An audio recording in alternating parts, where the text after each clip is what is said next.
Good morning. It's my great pleasure to introduce today's speaker, Dr. Hatem Sabaawy, whom I met at one of the DoD review panels and was greatly impressed by his general knowledge of the cancer biology. So I thought it would be nice to invite him here to give us a grand round seminar. Dr. Sabaawy did his medical degree at Cairo University, but then after migrating to US a few years later, he did an MD PhD at Valhalla, New York Medical College, and subsequently he did a fellowship at NIH in the transplantation biology division, and from there he eventually moved to Rutgers University as a faculty member. Dr. Sabaawy has been involved in study of stem cell biology for a number of years, and he has devoted extensive amount of effort to developing cancer models that can be used for precision medical oncology. He has developed PDX models and humanized mouse models for cancer therapy studies, and to investigate the stem cell biology using these models and the mechanisms of therapy resistance. He is currently associate professor in the Department of Medicine and Department of Laboratory Medicine and Pathology at Rutgers, and also he is the resident member of the Rutgers Cancer Institute, and also the director of the histopathology and tumor bank, biobank. So it's my great pleasure to ask him to present his talk on the patient-derived organoids as a platform for drug testing in precision medical oncology. Yeah.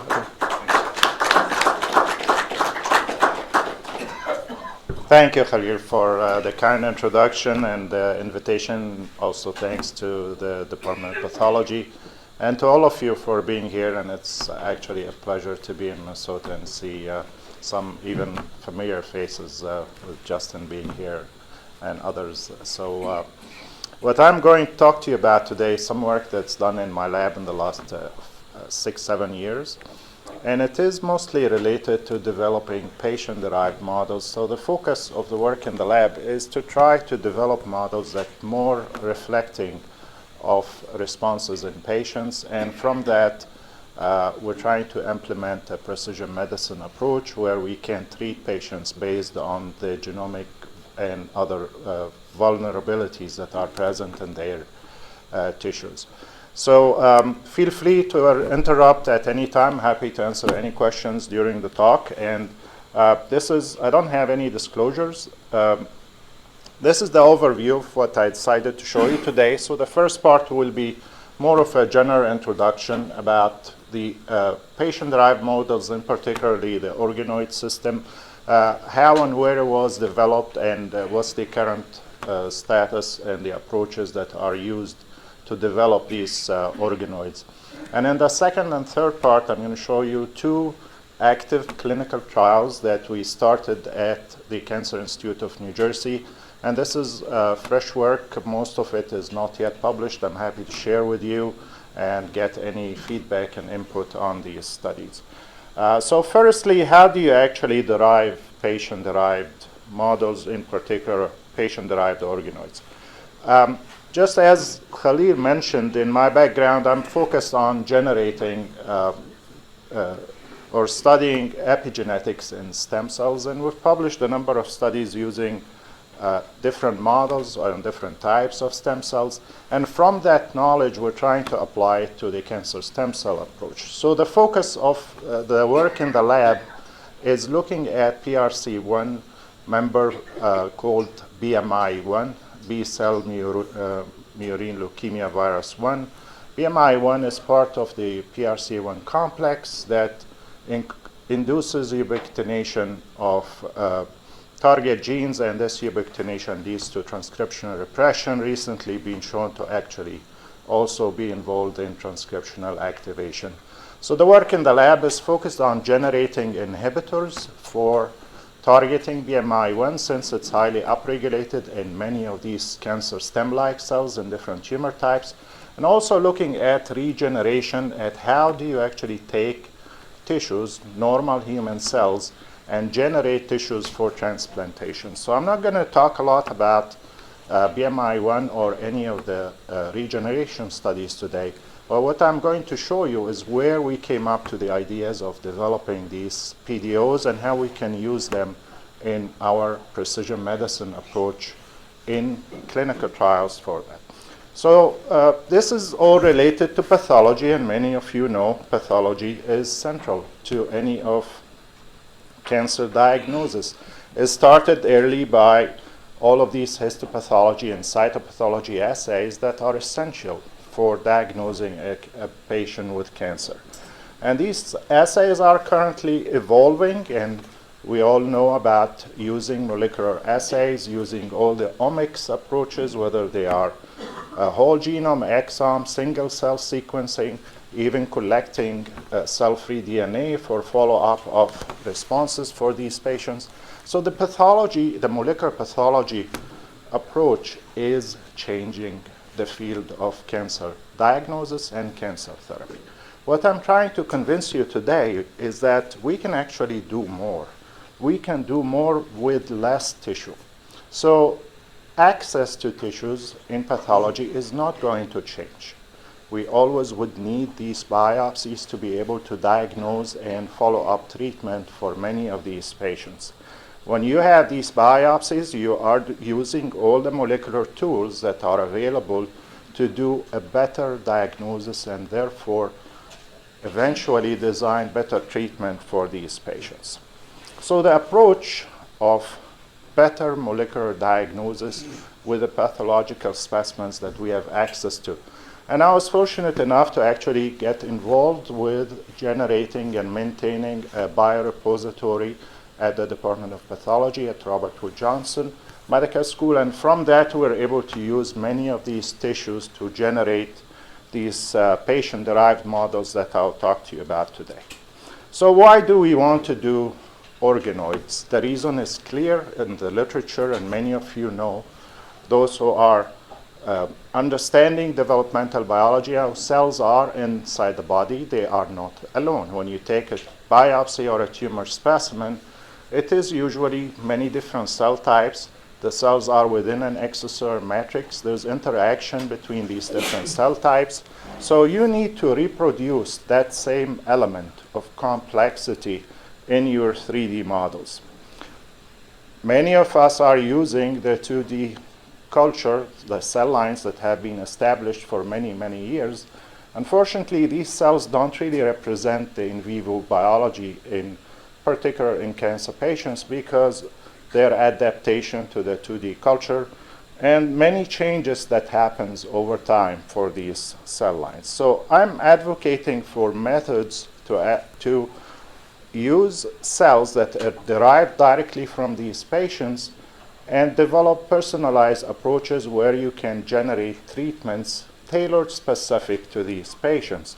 Not just that, but you can actually bank these tissues and generate 3D cultures reflecting common mutations, things that are targetable, and you can use this for drug discovery and other assays to develop different therapies. And this is what's been happening in the field of patient-derived models, is the shift towards 3D culture, the shift towards generating organoids and assays that reflects better the in vivo biology of patients.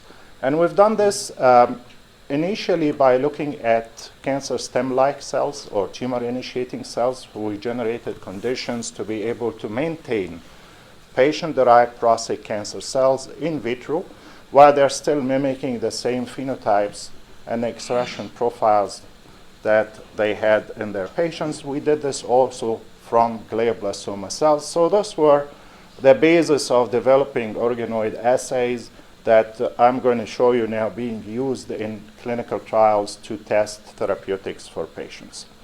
This field is not new.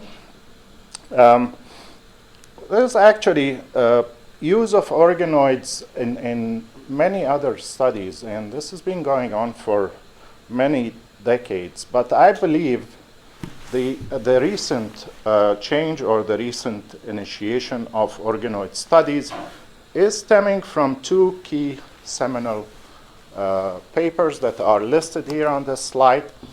And these two, in my opinion, are the origin of the new patient-derived model and the organoid studies that are now driving the field. So the first one is work from Sasai in Japan, and this was published in Cell Stem Cell in 2008. And he was first to show that you can take single cells, single ES cells, and when these ES cells are in contact with the extracellular matrix, they self-assemble into sphere-like cells or organoid-like cells. This was not shown before in any of the assays that previously used slice cultures or any of the other tissue-derived cells. So first evidence that you can take separate single cells from patient-derived tissue or ES cells and then put them in an in vitro 3D culture in a matrix that allow them to self-assemble. This is reflecting the same developmental process that happens during embryonic development, where the cells assemble the different organs in response to signaling pathway. The second paper is listed to you on the left, and this paper is from Hans Clevers in the Netherlands in Nature in 2009. And with this paper, now it's a different stem cell system. They're using adult tissue stem cells from the colon, and they show that you can actually substitute the niche. You don't have to have the stromal support that is normally present in vivo. You can substitute this by adding a mix of growth factors that reconstitute the environment. Now, all the cytokines and the growth factors that are required for tissue-specific stem cells are included in these cultures. These are a bit complicated cultures, but this is proof of principle that it can be done. You can grow polyps in vitro in 3D culture without the mesenchymal support. So in my talk today, I'm actually the field, there are a lot of terms and things. So I'm focused only on those types of 3D cultures that are clinically relevant. And when I say clinically relevant, that you can actually use them to develop assays for therapy for patients. And with this use, it's important that the conditions to be serum-free, that the conditions follow standard SOPs, that can follow ACP and other pathology guidelines. So when you generate the assays, you're able then later on to translate them into diagnostic assays that could be used in the clinic. So the focus here is on conditions that are clinically relevant and not conditions that might induce plasticity or regeneration, many other things in the literature that I will not talk about. Now, how do you substitute the microenvironment? This is a complicated signaling pathway of a nucleus and cell and all the different pathways that are involved in this. So yes, it is complicated, but also yes, it can be reproduced. There are actually key signaling pathways and cytokines, and many of these are recombinant factors, human recombinant factors that are available. I would focus on 4 main pathways, and this is what we did in trial and error to show that we can maintain patient-derived cells without the niche using these mix of growth factors that are tissue-specific and can reproduce the same phenotypes of cells that are present in vivo. So building on this paracrine mechanism of maintaining 3D culture in vitro, you can actually maintain the cells for enough time to be able to generate these diagnostic drug testing assays. So you're testing drugs for cancer therapy on patients' own cells. And this is the premise of the precision medicine approach that we are trying to develop. how these organoids are formed. This movie should show you a cartoon on the side. And this is a simple cartoon showing that these 3D cultures divide and form these different cell types. They have maintain the same phenotypes. And then you can dissociate these, regenerate them again at the single cell level. So the assay is reproducible in a way that you used to do in your 2D culture. You can regenerate organoids from these and maintain lines and so on. This is an actual prostate cancer organoid. Obviously, we need the cartoon because the actual movie doesn't really show the phenotype very well. But each one of these is an organoid generating. This is a pool of different organoids at a low magnification level. And these organoids, as you see, are very active in this culture. This is a 6-day time-lapse movie. And they are interacting with each other with the microenvironment, which is the extracellular matrix. And this is done in serum-free conditions with a mix of growth factors and cytokines. So we were able to generate these prostate cancer organoids and develop clinically relevant assays to derive this from patient-derived samples. So in order to do this also, we developed SOPs on how to actually process the tissues. We published this a few years ago where the assays, the radical prostatectomy tissue or a biopsy from a metastatic cancer patient will be generally divided into 3 different groups. We do 6 slices from these prostatectomy tissue or the biopsy, and this is the general use of these, again, in 3 main groups. First is to do H&E and IHC, and this is used for diagnostic and re-diagnosis with the organoid assays to confirm that they match in phenotype with these staining. And these are some example stainings from these patients. So the H&E shows prostate cancer. That's also confirmed by the expression of ERG and AMACR. These are important IHC biomarkers for prostate cancer, and show evidence for the presence of the TMPRSS-ERG fusion, which is specific to these prostate cancer patients. We then can actually take all of these images, and in collaboration with Dr. David Foran at our bioinformatics core, we can generate image segmentation from every patient, and all of these data are collected and combined in centroid maps together with all the sequencing and the genotype assays in a modeling approach. We can actually also generate, using these patient-derived models, a tissue bank. So I mentioned earlier that you can collect generally the different patient-derived models, identify the common subtypes. For instance, in prostate cancer, whether they are high risk or not, whether they have PTEN mutations or not, whether they are TMPRSS-ERG fusion positive or not. And all of these can be biobanked for testing in different assays and for drug development use, which we are currently doing with other collaborators. And you can actually use these in assays that are personalized to be able to test therapeutics on these patient tissues directly. You can freeze these organoids and then bring them back if the patient have recurrence.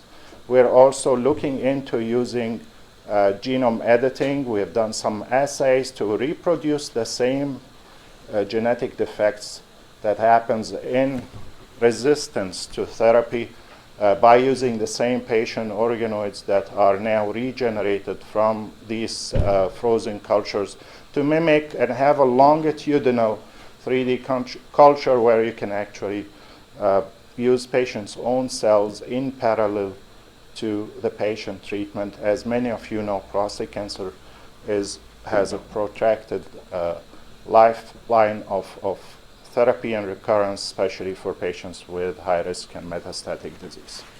So we use this approach actually to generate patient-derived organoids from 6 different tissues so far, and they are listed here.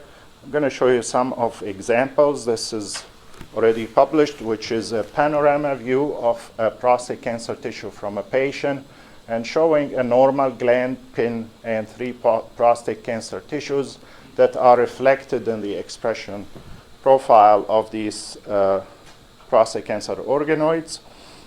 We also did this from breast cancer. This is an example here, and many of you might know in the biology of breast cancer, breast progenitor and stem cells, or stem-like cells in the case of breast cancer, they have a specific phenotype of being able to divide into both epithelial and myoepithelial cells, and the epithelial cells will be functional by secreting hemoglobin, which is the biomarker for these mammary epithelial cells, while the myoepithelial cells will have staining for SMA, or smooth muscle actin, and we do show here a combined staining in the organoids between hemoglobin and SMA as compared to the patient sample. So this is evidence that they are derived from stem-like cells in the breast cancer tissue.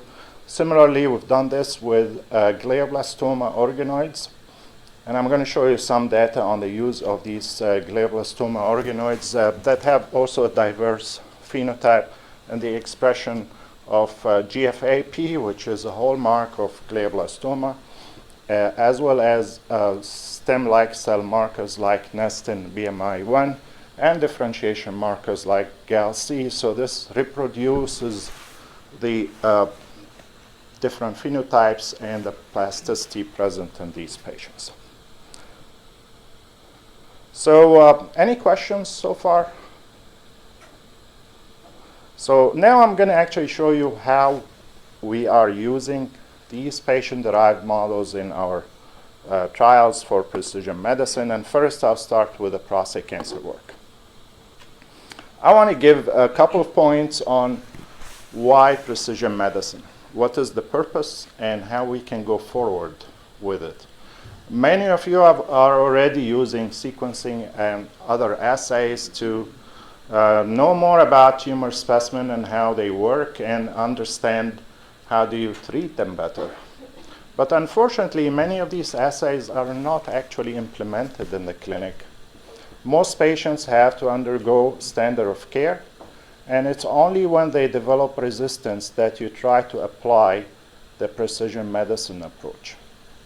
The ultra-precision medicine, when applied correctly, will be applied on personalized patients directly from the start without waiting for clonal evolution, without waiting for development of resistance, and with therapies that are longitudinal, that you can monitor and implement and develop assays to change over time.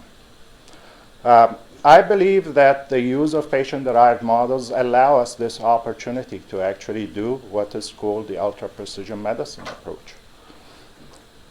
The key question, can this be done and on a large scale? And actually, recently, there is evidence that yes, it can be done. These are 2 very recent articles. One is from a group in Germany, and the second is from a group in Korea. And this tells you about the status of medicine in general, precision medicine in the US. So the approach here is actually very large scale patient-derived organoids. On the left side, they used colon cancer-derived organoids, and they do show that they can show exact responses to what happens in patients, and they can tailor therapies based on these organoid models to develop additional therapies when these patients develop recurrence. The one on the right is from the group in Korea. They have not done organoids, but similarly have done patient-derived cells. These are taken directly from glioblastoma patients and other tumor types and maintained in vitro for short term, where they're able to test libraries of small molecules, very large number of targeted therapy, all the therapies that are or could be available in clinical trials. And from this, they had CRs in 7 out of 8 patients, taking this approach of personalized direct therapy, testing drugs first on their patient-derived cells. Now they can afford to do this because of the ease of regulatory requirements on using these models for testing in patients. So I hope that we are also able to develop or come to the point of developing similar assays like this. So we designed a trial. It's on clinicaltrials.gov, and this trial is a collaboration with my friend and partner and colleague at CINJ, Isaac Kim, who is the director of neurosurgery, is a very talented neurosurgeon. He does hundreds of robotic prostatectomies at the Cancer Institute. And from this, we designed a trial that's ongoing, and we collected tissues from it as it is explained here. So it's 4 different arms, or it's a single-arm phase 2 study with 4 different areas of focus. It's a phase 2 multimodality therapy. Patients undergo ADT. Then they do cytoreductive prostatectomy if they are metastatic. We take biopsies from these patients. They undergo 6 cycles of docetaxel or abiraterone. At the same time, the tissues are used to generate the organoids, and we take the normal adjacent tissue, the primary from the prostatectomy tissue, any metastatic site that is not bone metastasis, but visceral or other sites, and we correlate the organoid drug responses to those ongoing in the patients. So these are the patients that were enrolled now. We have 19 patients tested. As you see, 4 of them were metastatic prostate cancer, different risk based on Gleason score.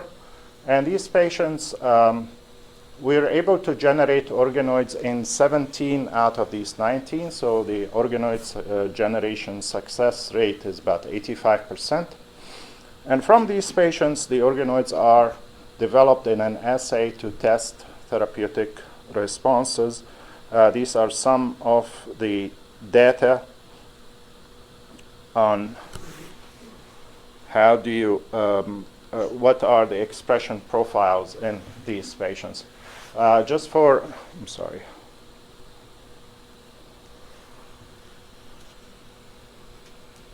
A little bit slow in responding, so yeah. So this is a comparison of VCAP cell line, very commonly used, Tempus-ERG positive cell line that's used in prostate cancer research.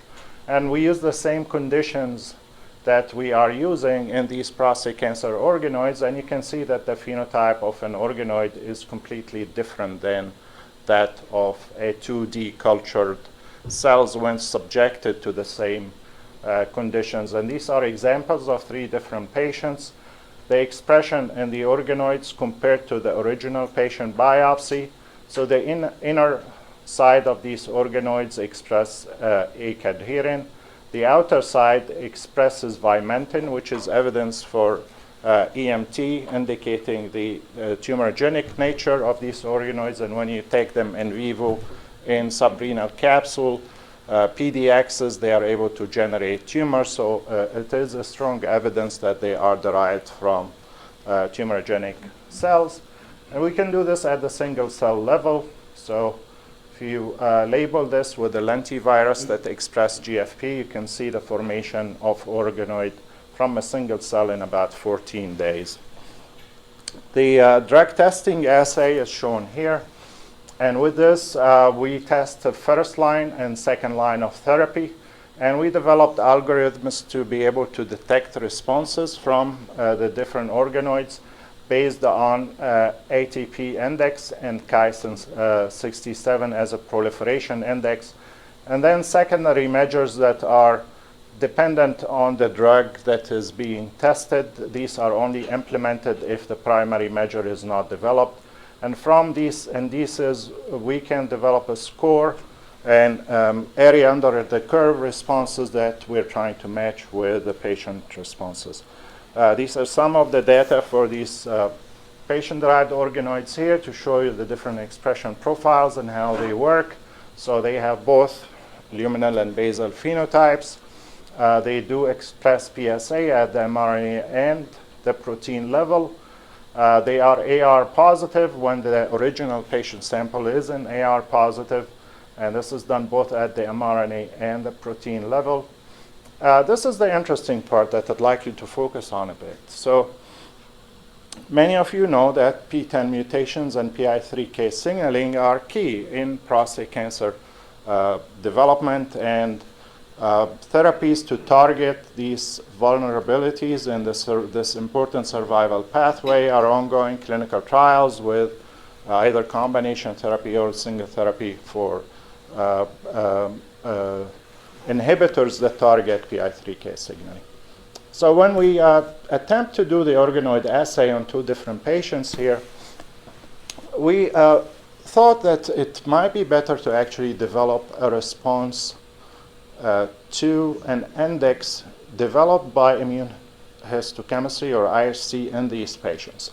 So first, we used a number of TMA arrays that were available at the center as well as from other collaborators. And with that, we developed an accurate index for PI3K signaling, where when patients have PTEN mutation or other mutations within the PI3K signaling pathway, the expression can be determined using IHC with 3 different markers. And what's shown here are these, PTEN is the key, but 2 other markers, when used, you can distinguish between PI3K activity in these patients using IHC from the original patient tissue, and that's also reflected in the organoid assays that we are generating. Why is this important? Because we do want to give these patients PI3K inhibitors in combination with other targeted therapy. And when we attempt to do this in the organoid assay, you could see a clear difference in responses to a dual PI3K mTOR inhibitor, while both patients were PTEN mutant and had mutations in the PI3K signaling. One of these patients, the one that responded, had another mutation downstream of PI3K, so that's combined with PTEN mutation. The other patient did not. This is a clear example of how do you actually need immunohistochemistry and patient-derived cells, that genomic assays and the whole genome, whole exome, whatever omics you could use are not enough. And you need that proteomics, as I'm sure my friend Justin here will share the thought with me. Proteomics are key in developing patient-derived personalized therapies, and whether this done at the IHC level, at the protein level, or with large-scale proteomics is key for further better development of these assays. So in this study, we're trying to personalize the therapy. So all the combination therapy done in the organoids and reflected onto the treatment responses from these patients are tailored, and we hope that we are able to develop these combination therapies as a CLIA-certified assay, as a diagnostic test where you can actually tailor the therapies later on to these patients. So at this stage, we're trying to validate the assays by matching the responses in the patient-derived organoids to the actual responses in patients as they are going out in the clinic.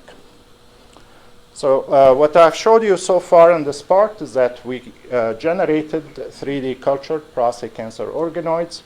Structurally, these organoids are made of epithelial cells. So the inner part of it are E-cadherin positive. The outer layer show EMT features, demonstrating their tumorigenic nature. They are functional by the fact that they secrete PSA.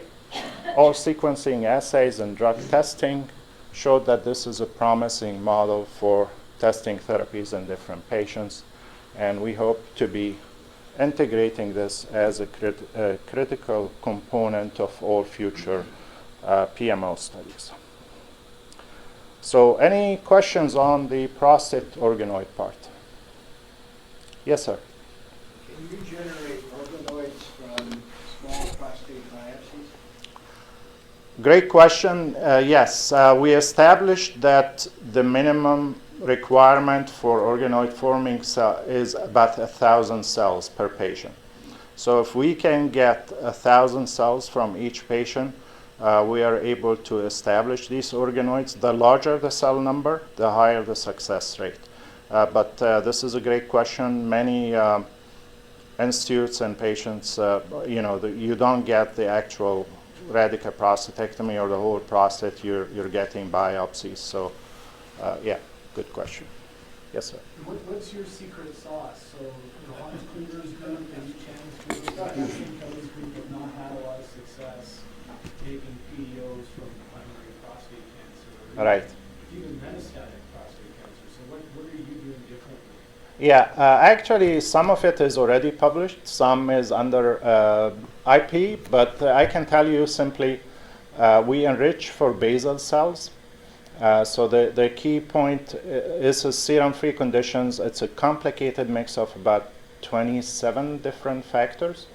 And by using this, we show enrichment of basal cells that, if you remember, if you're probably in the field, Michael Chin and Corey Chin's group showed that the basal cells are what is required for regeneration of a prostate gland, and they had a Nature paper in 2009 that a single cell with this phenotype is able to regenerate prostate. So in our published work, we show that we are maintaining primary prostate cells with the same phenotype of enriching for basal cells. So it's a two-stage culture where we enrich for basal cells for a week and then start the organoid generation with a different mix of the growth factors.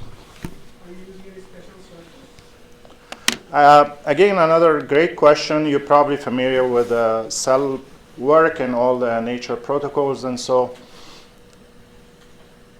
in the prostate cancer field, there is contentious views on which cell surface marker would represent the prostate stem-like cells.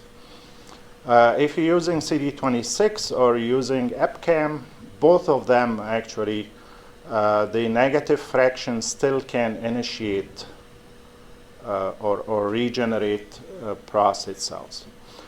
I believe, and the short answer to your question is no, we're not using any surface markers. The more explanatory answer is that I think we have enrichment for what's called the intermediate cell phenotype. So the intermediate cell phenotype will have both luminal and basal phenotypes, and will have very low expression of luminal cells, and they are actually, interestingly, AR independent. So the culture conditions don't rely on androgen signaling. Yeah. Were you able to determine the reasons why two of your patients failed in trying to get the organoids? Yeah, this is again a great question. I think so. The process is multifactorial. It takes collecting the tissue from the operation room. How long time does it take to go from the OR to the lab? What type of media you're using for collection? All the dissociation methods, whether it's enzymatic or non-enzymatic, the mechanical dissociation of the different tissues to make single cells to be able to generate these organoids. All of these factors could provide reasons for the failure of the two patients. I think, I share with you the concern, but failing two patients could be for any of the above mentioned reasons. And compared to the published protocols from the Cell paper in 2014, their success rate was 15%. So even establishing, few more patient-derived models will be a great help to the field. I'm sure you would share this opinion with me. Okay, so now I'm going to show you a bit more of a different type of study, and this is related to glioblastoma. Again, this work submitted and not yet published, so I wanted to share it with you, and again, I'm happy to take any questions or opinion on the work. So this is the model that we are using. This is in collaboration with the Gamma Knife Center. Dr. Shabar Danish is our neurosurgeon. He does robotic neurosurgery for GBM patients. And we so far collected 12 patients. These are the features, including the pathological features of these patients. Many of you know the importance of IDH mutations, or the fact that EGFR is amplified or not, and other signaling mechanisms that are important in glioblastoma. The model and what we are trying to develop is summarized in this slide. So first, histological analysis is key for diagnosis of brain tumors in general, and glioblastoma in particular. And this is not going to go away, so I think it's essential that we develop assays based on glioblastoma tissue, that we can develop better therapies for these patients. Unfortunately, the survival rate for glioblastoma patients with the best standard of care available is 14 months. It doesn't matter if you're rich, if you're famous, it is 14 months. If you take immunotherapy, if you take combination of many different drugs, it is still 14 months, with the exception of about 10 to 15% response to immunotherapy in recent clinical trials that were done in Europe. So this is a disease that really needs better care, better assays to develop targeted therapies, and better understanding of how these GBM cells develop. By the name, glioblastoma is called glioblastoma multiforme, and this multiform name actually from 50 years ago was recognized that this is an extremely heterogeneous disease. Many of the tumor cells have many different phenotypes. They're all present in the same patient. We don't expect these tumors to respond to one or few therapies. You need combination therapy. You need targeted therapy. You need to understand how these tumors develop, and then design better assays for how to tailor these therapies on a patient by patient. And this is what we're trying to do here. So similarly, we get GBM sections from the operation room, and we subject them to 3 assays in general, 6 different slices, or listed as 4 here, but there are 3 main assays. One is sequencing, and we do glioma-seq. This is done in collaboration with the University of Pittsburgh, who established standard genomic sequencing, mainly based on exome sequencing, but also including fusions and other assays that they test in their GBM sequencing. This part is actually now done as part of standard of care for all GBM patients that are seen at Robert Hood. We've done our patients in collaboration with the research group. So we collect the paraffin-embedded tissue from these patients and send it for glioma sequencing there. The second is single-cell RNA-seq. And with these assays, we're doing it in collaboration with the Princeton core facility for single-cell sequencing. And lastly, the patient-derived organoids, and we do this in our lab. We then take these PDOs and test them for different drug responses, and then attempt to develop a combination therapy approach. As I mentioned, combination therapy is the key for treating GBM. So we're trying to use these patient-derived organoids to develop more precise combination therapy for these patients. This is a classification that is based on the recent WHO classification of brain tumors.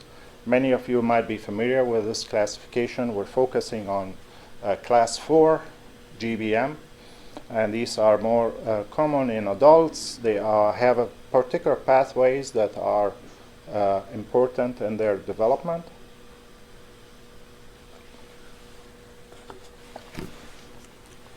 So the outcome of the glioma-seq and all the other sequencing assays will be focused on providing targets for therapy. And these are some lists of the targets that are associated with the GBM class 4. Currently, these patients undergo surgery. That's where we get the tissue. Then they undergo radiation in combination with temozolomide or drugs that target the VEGF. There are a number of trials targeting EGFR or many IDH or other mutations in these patients. Again, the responses in many of these trials is suboptimum, and many of these patients develop resistance and unfortunately die. So we're developing these assays to be able to understand better how GBM works and implement patient-derived organoids and drug testing in these models. These are some of examples of the GBM organoids that we are generating. And again, they're done in a mix of growth factors in serum-free conditions in the presence of exoserum matrix. The exoserum matrix is either growth factor-free matrigel or a synthetic matrigel that actually mimics more brain exoserum matrix, and we're doing this in collaboration with a Rutgers bioengineering department where they make these synthetic matrices, and then we enrich them for collagen and other factors that are known to be more important for neural stem cell development to mimic the conditions that these cells develop in vivo. So shown here is IHC of the different markers that are known to be involved in glioma expression. So GFAP is the hallmark, and these organoids, either when they are put on slides that they induce differentiation, or they are in the 3D matrix, they do express GFAP. But also you could see certain neural phenotypes. GALC expression, interestingly, disappears when you do differentiation in 2D culture, but it remains in the 3D culture. So this is evidence that those 3D organoids conditions are better in 3D culture than the 2D culture that is done even on the same patient sample and not in standard cell lines. Yeah. Sure. Yes, sir.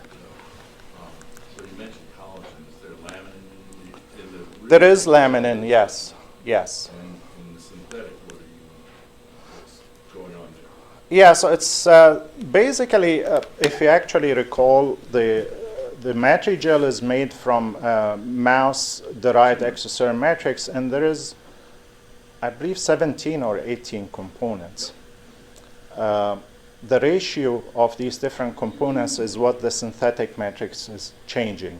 So there is more enrichment of collagen as it is reflecting the endogenous exoserum matrix. So instead of 20% collagen, we actually go to 80% collagen. But all the factors, all the things that are in the matrigel are included in the synthetic matrix, but you do change the ratios between them based on the tissue specificity. So the phenotypes here is showing how these GBM organoids show. I'm going to show you on the last few slides drug responses in these organoids. So these are, I'm sorry for the MAC incompatibility here, but Comparing to vehicle, this is temozolomide response, and among 2 different patients, you could see that targeted therapy using a dual PI3K mTOR inhibitor or a BMI1 inhibitor, or combination of these 2 are highly significant in inhibiting viability of these GBM using an intracellular GBM assay compared to standard of care. Also, when you target EGFR in PDOs that have EGFR amplification, or when you use a PARP inhibitor in those that have DNA damage, you can actually have responses that are much better than the standard of care. And we do develop a Bliss energy assay for testing combination index for each 2 of these targets in this organoid assay. We also developed a live organoid monitoring assay that we can monitor responses to therapy in these organoids in a time lapse while they are still in culture, so we don't have to fix and end the organoid culture, but rather have a continuous assay.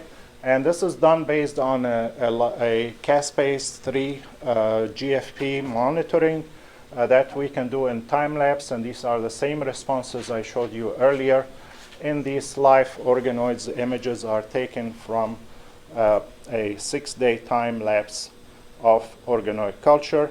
When you fix these and try to show that treatment is actually hitting the target, we can demonstrate this by immunohistochemistry. So targeting GFAP, targeting stemness or PI3K signaling.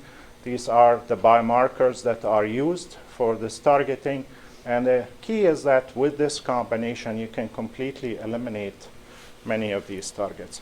So this is promising.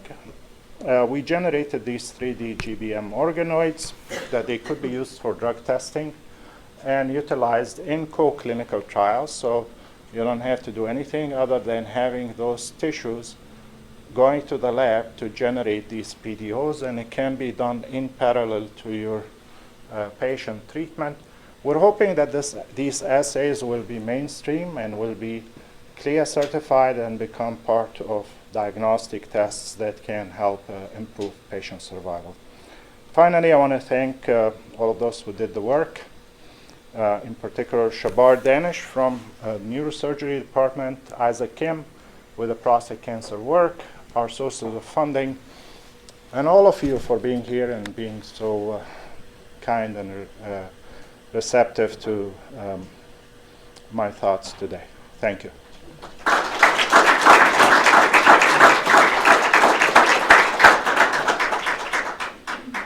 Questions?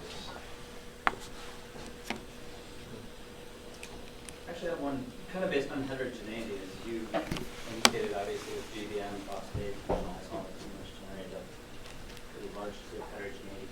Do you have any either empiric data or just kind of a hypothesis on how many different patient-derived organoids do you need to generate from one patient to actually capture what that heterogeneity is and what it could be potentially different? Yeah, it's a great question, actually, and it differs based on the tumor type. Absolutely. So in prostate cancer, we have some preliminary evidence that a 196-well plate, including all the controls, meaning about 80 organoids or 80 single-cell derived organoids, will capture most of the heterogeneity that is present. And the evidence is based on sequencing data from the organoids and the patient-derived cells. We have an ongoing collaboration with a group at University of Toronto. So these are ongoing assays, again, preliminary evidence, so take it with a grain of salt. GBM, it's a little bit different story. So 4 different 96-well plates, meaning 360 organoids, were not enough to capture heterogeneity. I'm sorry, it's a little bit disappointing answer, but I believe that it comes down to the definition of heterogeneity. And if the definition is reflective to responses of therapy, then you might be able to actually lower down that number, so you're able to design therapies based on the main vulnerabilities and not everyone. And at least for, as you know, not every target we have drugs that we can target. So those that are available and particularly FDA approved or can be used in patients, we might be able to design combination therapies to target them. Yeah. Are you able to maintain a prospective biobank for the organoids? Great question. Again, we're not in the Netherlands, so the answer simply yes and no. So we can maintain them for at least 6 months in continuous culture. We have generated some lines for banking. Our goal wasn't really to generate a bank, but rather to develop a personalized medicine approach. So we're starting now. I mean, it comes down really to IRB and how you're collecting the tissue and all of that. So we're starting now to bank many of these and generate lines. There is an effort you might know with NCI in generating patient-derived models as a bank, and we're also contributing to this effort. So I'm on the advisory board, and we're hopefully be able to contribute many of our prostate cancer organoids to the PDMR as well. Yeah? So I know CTCs are low in number. Have you tried growing CTC organoids? Because tissue biopsy patients may not be up for that. Yes, I completely agree with you. We have tried CTCs. Our success rate is not very high with them. We've only had one to work out of 6. So if you look at the numbers, it's 15%. It is the right way to go, but I think it does require, phenotypically, as you know, CTCs have already left the prostate. They undergo all the AMT and all the signaling changes. It will need more tweaking in our culture mix to be able to maintain them. And that's a key difference to the published work, which is, I believe, the mix that was published by the MSK group is more geared toward CTCs because of the TGF-beta and all the signaling mechanisms that are required there, and we don't actually have it in our culture.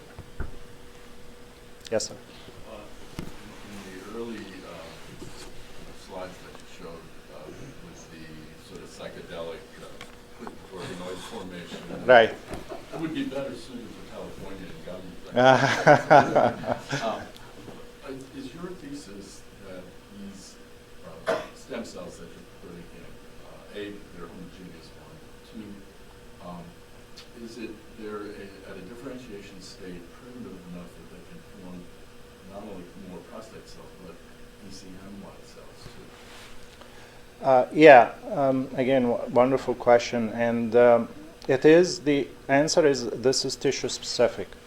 So it's known for prostate tumor stem cells and progenitor cells that have both, especially basal cells or the intermediate cells, that they can regenerate the different phenotypes there. Now, I am not, when I talk about stem cells, I don't think there is a fixed phenotype for stem cells. I'm not a believer in cell markers. Cell markers are important in vivo. Once you change the cell microenvironment, the expression would change, and we have data actually showing within 1 hour the cell marker expression level will change once taken out of the biopsy or the tumor tissue. So I believe in functional assays for stemness, and if you're able to regenerate tissue or regenerate cells with the same phenotype from these single cells, then I can call them progenitor cells or stem-like cells. The second part on the extracellular matrix, it is only known for breast progenitor cells to generate their own matrix. We have some data actually that these cells secrete extracellular matrix, so you might not be needing, the derived extracellular matrix in the culture. I have a question. Yeah, sure. How well these organoids maintain the epigenomic changes in the cell?